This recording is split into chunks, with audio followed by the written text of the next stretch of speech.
안녕하십니까. 수험번호 10번 김영준입니다. 우리 회사가 어떤 곳인지 알고 있습니까? 예, 해외 인력 파견 관련 업무를 하는 것으로 알고 지원했습니다.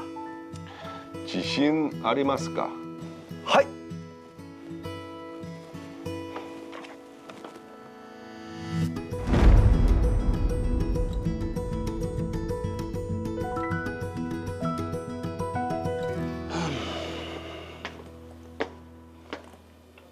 로이어 인력 회사가 분명히 맞는데 이 로아 관광 전문 회사는 뭐지? 신입사원. 예. 들어갑시다. 예. 근데 이 로아 관광 전문 회사 간판이 내가 회사를 2개 운영하고 있어요. 그때 면접 본 일본 분, 다나카 씨 기억하죠? 예, 기억납니다. 그분은 일본 본사에 계시고 로아 관광회사는 거기에 한국지사. 그리고 영준 씨가 취업한 로이어 인력회사는 내가 일본 본사랑 같이 운영하고 있는 또 다른 회사예요. 근데 왜 간판이 한 곳에다? 규모도 작고 대표도 같은데 굳이 사무실을 따로 쓸 필요는 없잖아요.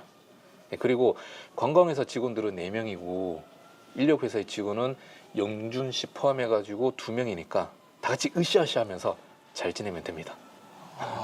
들어갑시다. 예.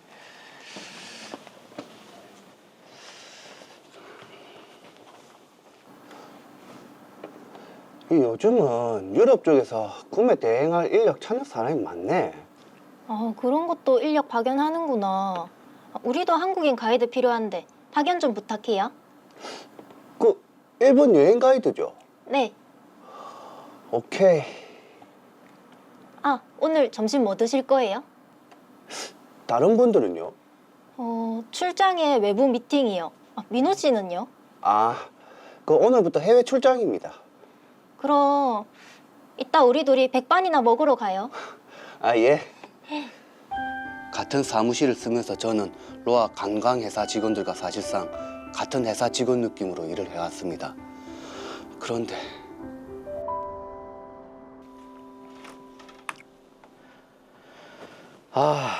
요즘 계속 적자에다가 경쟁업체도 많이 늘어나고 있고 이제 결단을 좀 해야 되나?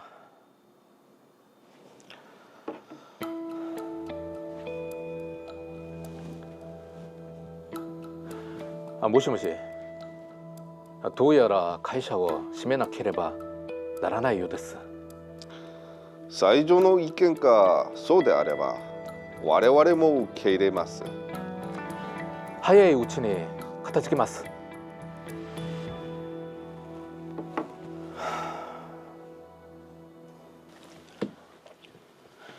영준 씨, 우리 회사 폐업하기로 결정됐답니다. 폐업이요? 일본 본사에서 해외 사업 전부 다 철수하기로 결정했답니다. 곧 회사 청산 들어갈 겁니다. 회사 청산이요? 그럼 저희는 어떻게 되는 건데요? 미안하지만 해고 처리될 겁니다. 해고요? 전 못 받아들입니다. 부당해고로 노동청에 진정 넣겠습니다. 회사가 문을 닫는 상황인데 부당해고는 아니죠. 부당해고 맞습니다. 상시 근무자 수 5인 이상이면 해고 시 경영상 정당한 사유가 있어야 되는 거 아시죠? 근데 지금 그런 상황 아니잖아요. 아니 상시 근로자가 당신하고 이민호 2명밖에 안 되는데 뭐 자꾸 5명 이상이라고 얘기합니까? 로아 관광회사랑 같은 사무실에 같은 회사 아닙니까? 상시 근무자 수 6명이면 부당해고 맞습니다. 아니 회사가 다르잖아요. 그리고 사업 철수하는 것도 경영상의 정당한 사유가 맞습니다. 뭐가 정당한 건지 한번 따져보시죠 그럼.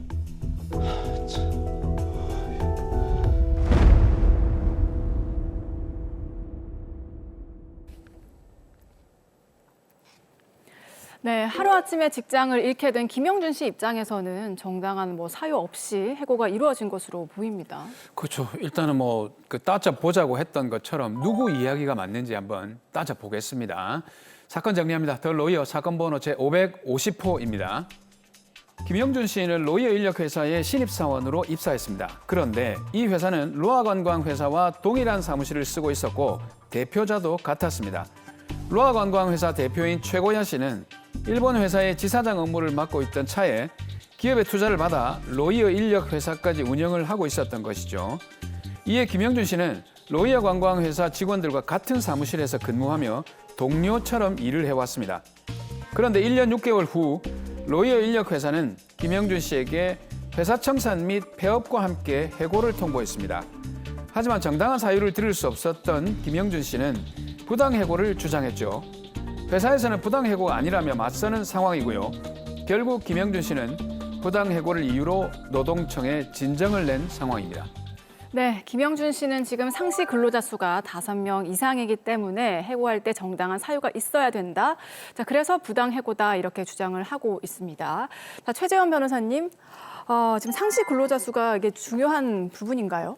네, 중요합니다. 네, 결론부터 말씀드리자면 상시 근로자 수에 따라서 이제 노동법의 적용 범위가 달라지기 때문입니다.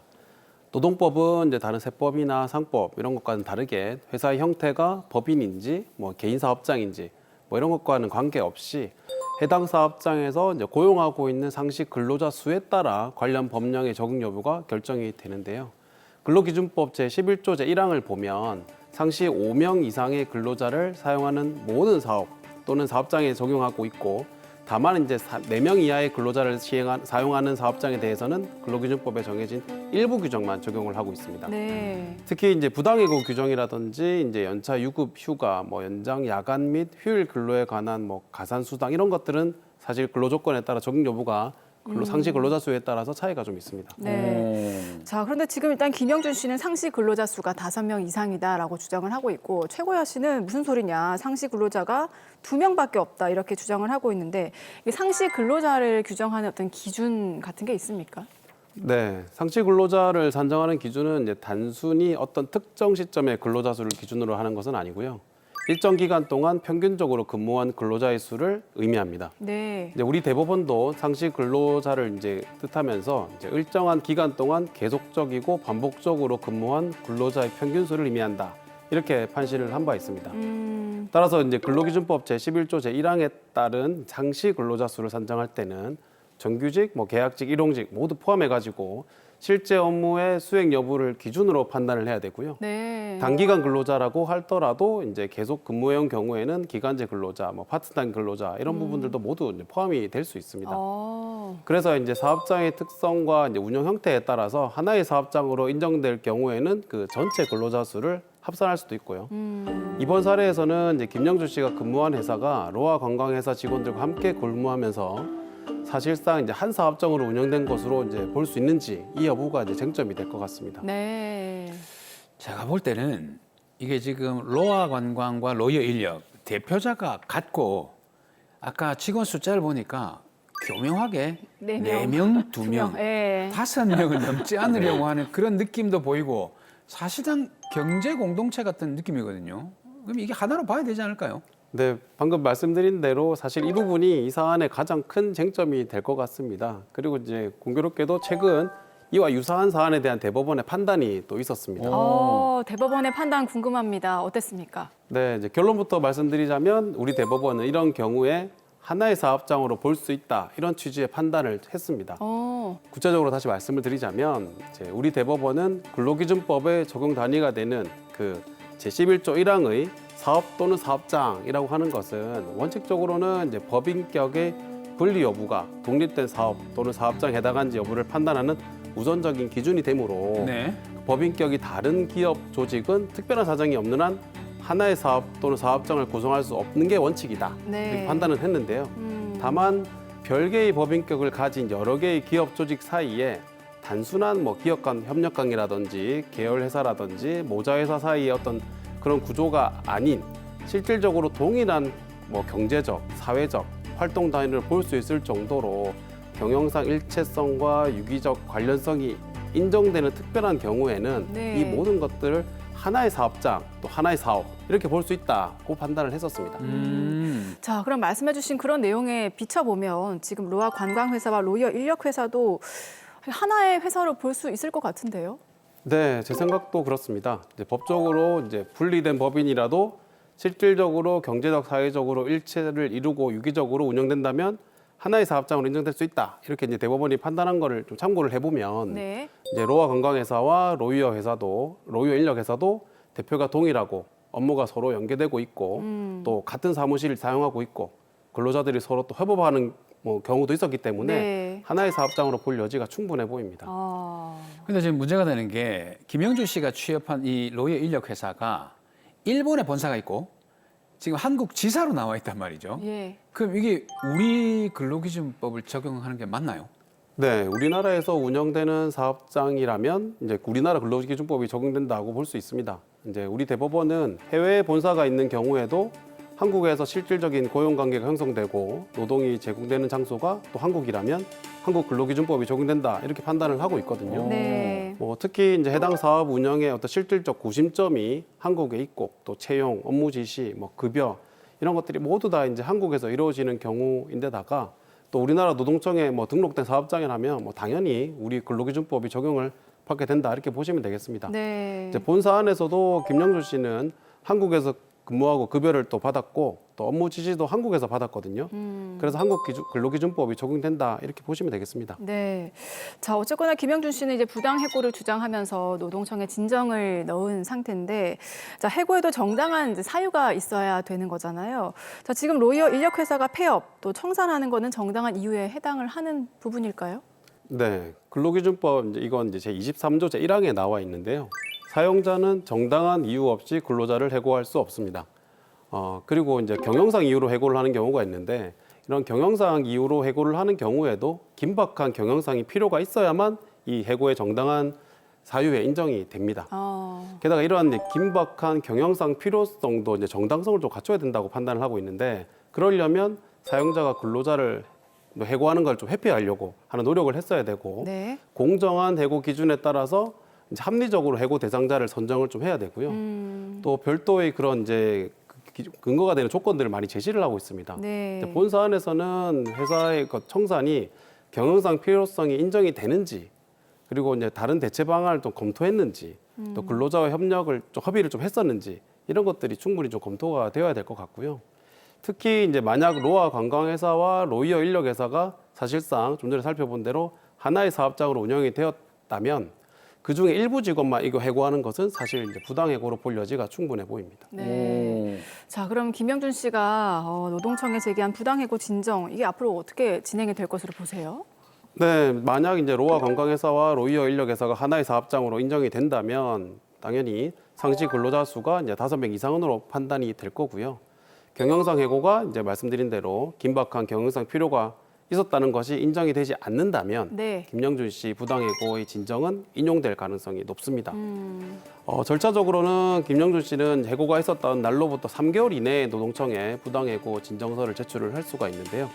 이렇게 진정을 제기하게 되면 노동청에서는 진정인과 사용자 회사 측 의견을 좀 청취를 하고 노동감독관이 이제 조사를 하고 그 조사 결과를 바탕으로 부당해고 여부를 판단을 하게 됩니다. 네. 만약 부당해고로 인정이 되면 사용자에게 원직 복직이나 아니면 임금 지급 명령이 내려질 수 있습니다. 근데요, 사장인 최고야 씨가 굉장히 편법을 많이 쓰는 사람이거든요. 명령이 원직 복직이다, 임금 지급 명령이다 떨어지면 이행을 안 할 가능성이 있습니다. 그럼 어떻게 해야 됩니까? 네, 물론 그럴 수도 있습니다.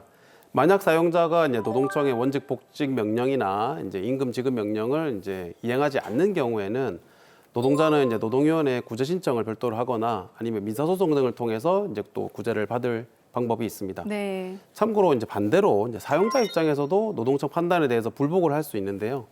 이렇게 되면 결국 지방노동위원회 그리고 중앙노동위원회 이렇게 이어지는 행정심판 절차가 계속 진행될 여지도 있습니다.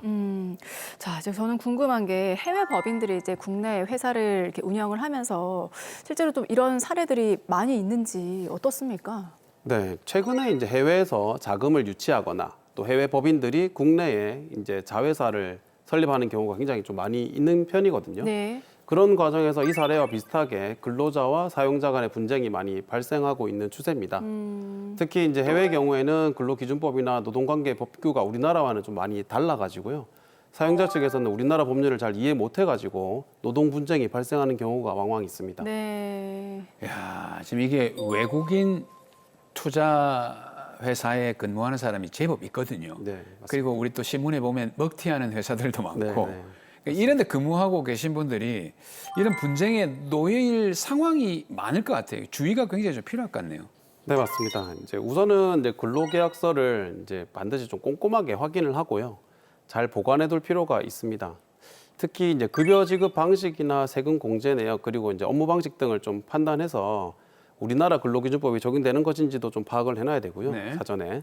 또한 근무하게 되는 외국인 투자법인의 그 기본적인 법적 구조라든지 이제 본사와 지사 간의 관계를 좀 확인해둘 필요도 있습니다. 네. 그래야만 나중에 민사소송으로 대응하는 과정에서 뭐 채권 확보를 용이하게 할 수도 있기 때문에 그렇습니다. 끝으로 이제 근로계약이 이제 해고 등으로 종료되는 경우에는 해고의 정당성을 확인하고 이제 부당해고 가능성이 있으면 노동청에 즉시 그 진정을 좀 제기할 필요가 있겠습니다. 네. 자, 이 사건 정리해 보겠습니다. 마지막으로 김영준 씨께도 한 말씀 더 해주시죠.